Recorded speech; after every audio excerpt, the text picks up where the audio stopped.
Hello అందరికీ welcome to my channel. ఈరోజు నేను మన ఛానల్లో ఒక స్వీట్ హెల్తీ దోశ రెసిపీని అయితే చూపిద్దాం అనుకుంటున్నాను. నేను హెల్తీ అని ఎందుకు అన్నాను అంటే మనం ఇక్కడ గోధుమ పిండి దోశలు అయితే చేస్తున్నాము. మీలో చాలామందికి రెసిపీ తెలిసే ఉంటుంది. ఇప్పుడైతే రెసిపీలోకి వచ్చేద్దాము. ఇది చాలా సింపుల్ అనమాట. ఒక కప్పు గోధుమ పిండికి పావు కప్పు బెల్లం పొడిని అయితే నేను ఇక్కడ యాడ్ చేసుకుంటున్నాను. ఇక్కడ బెల్లం ప్లేస్లో మీరు షుగర్ని కూడా యాడ్ చేసుకోవచ్చు.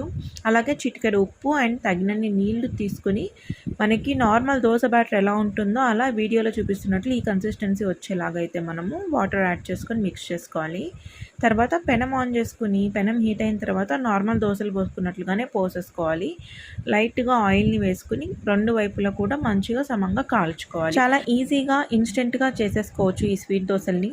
నాకు పర్సనల్గా ఫేవరెట్ బ్రేక్ఫాస్ట్ ఇది. మీలో ఎంతమందికి రెసిపీ తెలుసో కామెంట్ చేయండి. అండ్ నా వీడియో నచ్చితే ప్లీజ్ లైక్ చేయండి, ఛానల్ సబ్స్క్రైబ్ చేసుకోండి.